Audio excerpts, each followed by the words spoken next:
السلام علیکم dear viewers, آج میں آپ کو حضرت امام حسین کی شہادت کے بعد ان کے خون سے جو معجزات ہوئے ان میں سے ایک معجزے کے متعلق بتاؤں گا، جس کو سن کے آپ کا ایمان تر و تازہ ہو جائے گا۔ 61 ہجری 10 محرم الحرام کو جب حضرت امام حسین کا مقابلہ تمام کافروں سے ہوا، جس میں ان کے 72 افراد تھے اور کافروں کے ہزاروں کے سب سے لشکر تھا، اس میں آپ کا جو سر مبارک تھا وہ سر تن سے جدا کر دیا گیا، جس میں آپ نے شہادت پائی۔ تو اس یزید کافر کے حکم سے حضرت محمد صلی اللہ علیہ وآلہ وسلم کی بیٹیوں کو قید کر لیا گیا۔ پھر اس یزید لعنتی کی فوج حضرت امام حسین اور ان کے سپاہیوں یعنی صحابہ کرام کا کہ جو اجسام تھے اس کو وہیں میدان کربلا میں چھوڑ کر کوفے کی طرف روانہ ہو گئے تھے، مگر آپ صلی اللہ علیہ وآلہ وسلم کے نواسے حضرت امام حسین کا جو جسم تھا وہ وہیں کربلا میں پڑا رہ گیا۔ پھر ہوا کچھ یوں کہ زمین اور آسمان کے اندر رات ہو گئی اور اندھیرا چھا گیا اور لوگوں نے سمجھا کہ رات ہو گئی ہے۔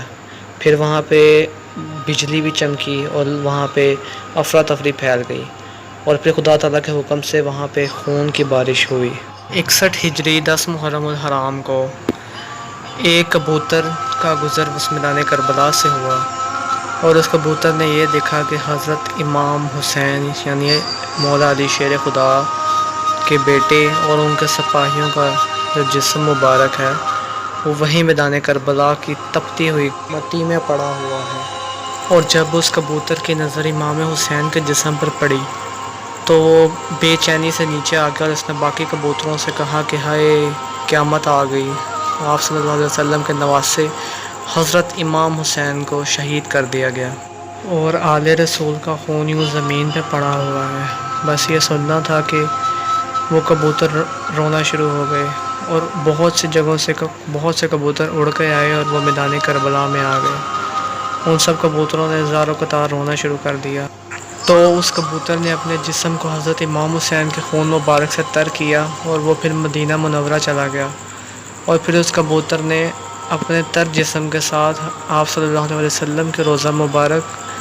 کے گرد گھومنا شروع کر دیا۔ جب مدینہ کے لوگوں نے اس کبوتر کو دیکھا تو وہ آپس میں باتیں کرنا شروع ہو گئی اور وہ کافی زیادہ پریشان ہوئے، اور جب ان کا گزر میدان کربلا سے ہوا تو انہوں نے دیکھا کہ حضرت امام حسین کو شہید کر دیا گیا، اور تب وہ سمجھے کہ ان کی شہادت کی خبر سب سے پہلے ایک کبوتر نے لا کے دی۔ ڈیئر ویورز، تاریخی کتابوں میں یہ واقعات لکھا ہوا ہے کہ مدینہ کے پاس ایک گاؤں میں ایک یہودی رہا کرتا تھا، اس کی ایک بیٹی تھی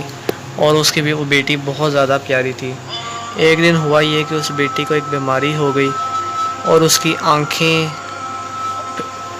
آنکھوں کی بینائی چلی گئی، اور اس کے بعد اس کے بازوؤں نے بھی کام کرنا چھوڑ دیا،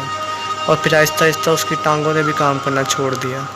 اور جب یہ اس کی صورتحال گاؤں کے لوگوں نے دیکھی تو پھر وہ اس کے پاس کوئی بھی نہ آتا تھا، سب لوگ اسے ڈرنا شروع ہو گئے، اور پھر سب لوگوں نے یہ سوچنا شروع کر دیا کہ یہ بیماری کہیں ہمیں بھی نہ لگ جائے۔ تو بس پھر باپ اپنی بیٹی کو لے کے کسی باغ کے اندر رہنا شروع ہو گیا، اور اب باپ اپنی بیٹی کو روزانہ باغ میں ایک درخت کے نیچے بٹھا جاتا اور پھر شام کو واپس آتا محنت مزدوری کر کے، مگر خدا کی کرنی یہ ہوئی کہ ایک دن کام بہت زیادہ تھا تو اس کا باپ رات کے ٹائم واپس نہ آ سکا، تو وہ بیٹی پریشان ہوئی اور وہ بیٹی نے فیصلہ کیا کہ اب جا کے وہ اپنے باپ کو ڈھونڈے گی۔ تو بس وہ پھر اپنے باپ کے پیچھے گئی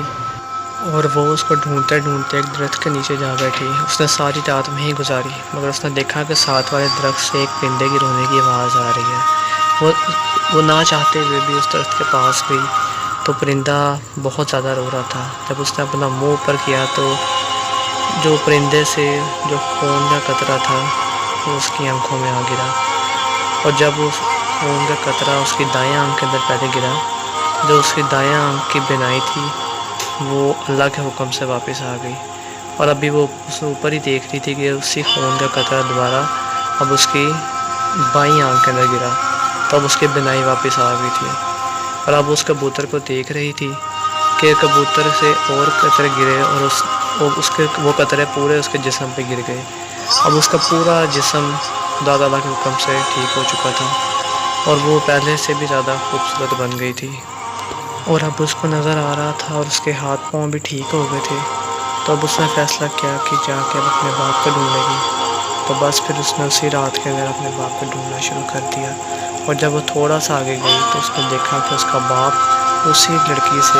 اپنی بچی کے بارے پوچھ رہا ہے اور اسے بتا رہا ہے کہ میری بیٹی ہے، اس کو نظر نہیں آتا، اس کے ہاتھ پاؤں بھی ٹھیک نہیں ہیں، تو کیا تم مجھے بتا سکتی ہو کہ وہ اس وقت کہاں ہوگی؟ جب بیٹی نے یہ سنا تو اس کی آنکھوں میں آنسو آ گئے۔ تو اس نے اپنے باپ سے کہا کہ میں ہی آپ کی بیٹی ہوں اور میں اب بالکل ٹھیک ہو گئی ہوں۔ پھر اس نے اپنے باپ کو سارا واقعہ بتایا، تو یہ بات سن کے اس کے باپ کو بھی آنسو آ گئے۔ تو بس پھر اب باپ بیٹی دونوں اس درخت کے نیچے گئے، اس کبوتر کے پاس۔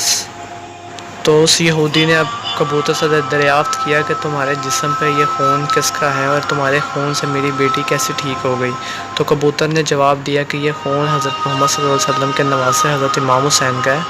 اور وہ شہید ہو گئے ہیں۔ تو ان کے خون میں اتنی برکت ہے کہ ان کے خون کے برکت سے تمہاری بیٹی کی بینائی بھی واپس آ گئی اور تمہاری بیٹی بھی ٹھیک ہو گئی۔ بس یہودی نے یہ سنا تو اس نے کہہ دیا کہ یہ دین سچ ہے، جن کے خون میں اتنی برکت ہے تو وہ دین پکا سچ ہے۔ تو بس اسی وقت اس باپ نے اور اس بیٹی نے کلمہ پاک پڑھا، اور بس پھر وہ بھی دائرہ اسلام میں داخل ہو گئے، اور اب وہ بھی ایک خوش نصیب مسلمان بن چکے تھے۔ سبحان اللہ۔ بس ہماری اللہ تعالیٰ سے دعا ہے کہ اللہ تعالیٰ ہمیں ایک اچھا مسلمان بنائے اور موت کے وقت بھی کلمہ پاک نصیب فرمائے، آمین ثم آمین۔ باقی میری ویڈیو دیکھنے کا آپ کا بہت بہت شکریہ۔ میری ویڈیو کو لائک کریں، کمنٹ کریں، شیئر کریں، اور میرے چینل کو لازمی سبسکرائب کریں۔